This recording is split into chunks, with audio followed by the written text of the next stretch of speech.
Welcome back.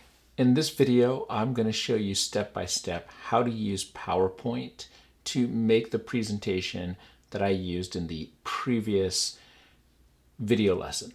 So let's get started.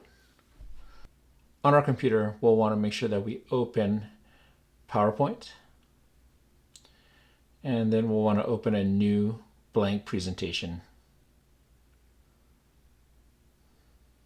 Okay, and so here I'm starting from a new slide, making it blank. I like to give a background color, so oftentimes I'll open up a shape and stretch it for the entire slide and then use the color that I want. Now, when I make slides, I use the widescreen format. And here I'm going to start the process of making a title page.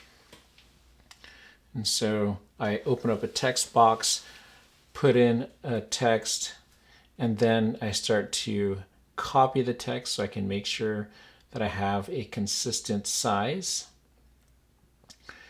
And so while the text is copied, I'll go ahead and change the second line of text for the title page or the title slide. And then I'll copy that again and then make the necessary changes to the text. And what you'll see here is a font size that's rather consistent. Now you'll see that PowerPoint allows you to align the text pretty well. And so I spend a good amount of time making sure that those are aligned just so it looks, fairly well.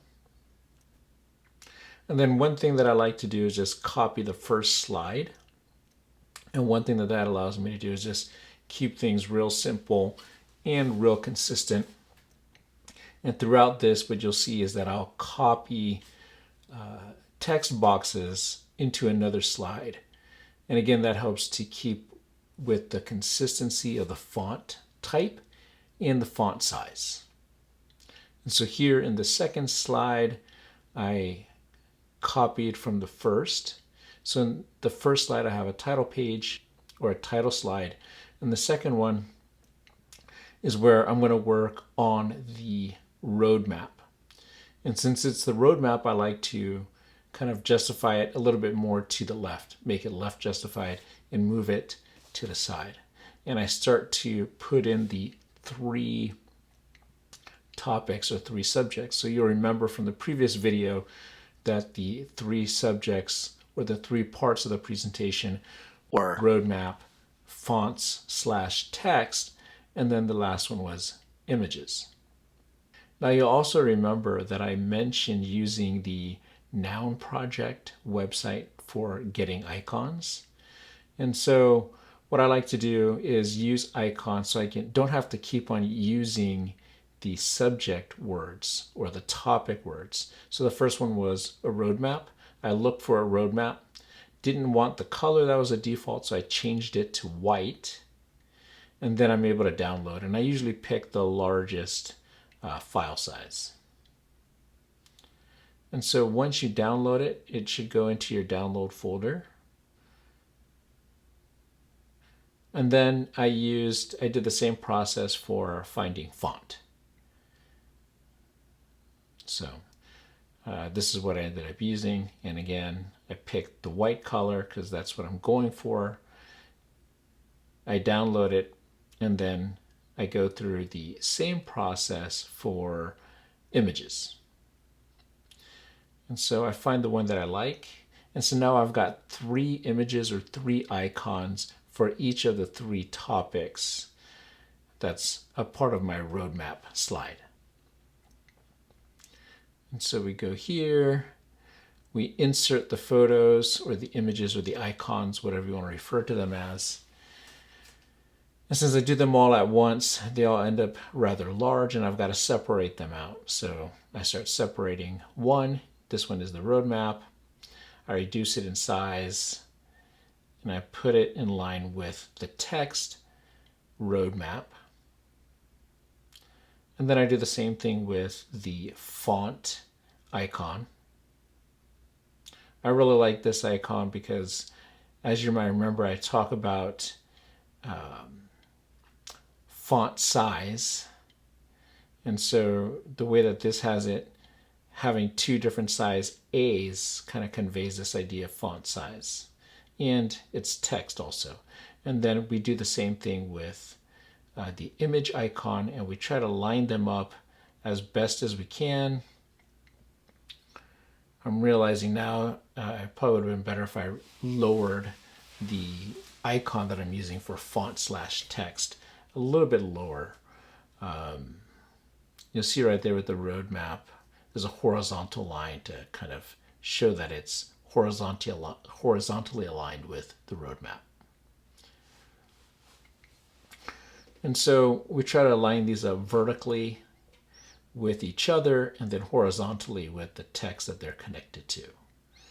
And so what this is going to do, as you'll remember from my previous presentation, using this specific presentation, is that rather than having the word roadmap or font/text or images on the slides where I talk about those, I can actually just use the icon. Now here what I like to do is I like to click both the text and the relevant icon and group them together. And what that does is it allows me, when I animate it, for both items to come up at the same time. And so we'll take a look at that, but you'll see I'm putting the roadmap with the roadmap text, the font text with the font icon. So you'll see that we're able to make them come up together. So when we do the animation, it works well. Okay. Now here I duplicated that slide and I'm starting to ungroup those by using a similar process. And the reason why I'm doing that is because now I want to start using those icons for each of their own topic slides. And then here I want to make sure that in each topic set slide that the icon for each topic is aligned with the first one. And we do that for both font and images. And you can see that here. Okay, and so now if you look to our right there, we have those three, and we're able to duplicate each one of those if we need.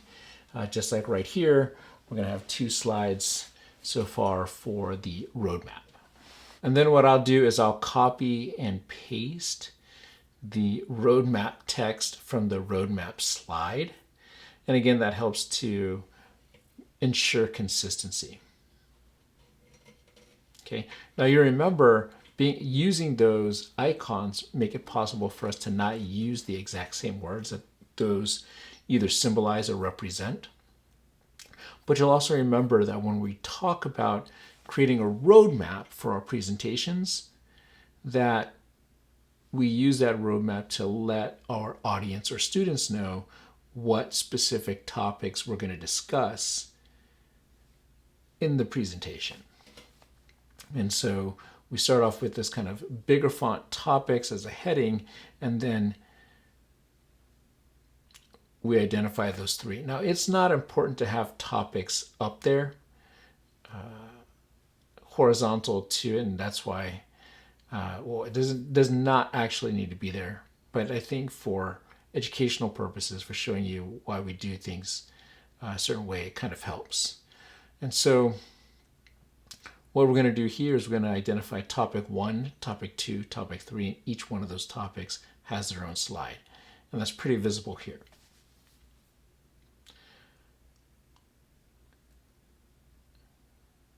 Okay, and so you remember from the PowerPoint presentation that I gave that we want to make sure that for each topic we have relevant text or keywords. Okay, so we don't want to have a whole lot of text, but we do want people to have a general idea about what each individual topic is about or what's important about it. And then we do that for each one of the topic slides. Okay, and now we see we're going into the font/text set of slides. You remember that we talked about how font size matters. But we also talked about how the amount of text matters. And so we're doing kind of a sub road map page here for this section, letting the audience know that for the font text section, we're going to discuss size of a font and then also the amount. Now we have our image slide, image topic slide, and I copy and paste the text box from another slide, again for consistency purposes. And you'll remember that I said that I encourage people to use more and large images. And so here you'll remember that I took a screenshot of the nounproject.com site to use as an image in the PowerPoint presentation. So we save that. I also took a screenshot of pexels.com. And you can see here that there's a whole bunch of photos for you to choose from. Now, let's say you wanted to do a search, you're an educator, there's a topic, let's say you wanted to look for some civil rights photos. Now, pexels.com wasn't around in this civil rights era, so they're unlikely to have civil rights photos, but as you can see here, we're starting to see several Black Lives Matters photos. So now we could be talking about civil rights in the modern era. So, if you were teaching about civil rights in a modern era, you could take one of those photos. And we can open up a new or insert a new slide and then insert a photo from our downloads file. And so, or our desktop, wherever you save the photo, and we can put in that icon page from the Noun Project. And here we have also the pexels.com screenshot that we'll insert in, because that's what we used, or that's what I showed you when I gave the presentation. That's the nuts and bolts, I would say, of developing your own PowerPoint presentation. Remember that I'm providing you with a template to use, so feel free to use that. And you can access that by looking in the notes below and clicking on the link for that. If you have any questions, post those questions in the comments below, and I'll do my best to answer them either in the comments or in a subsequent video.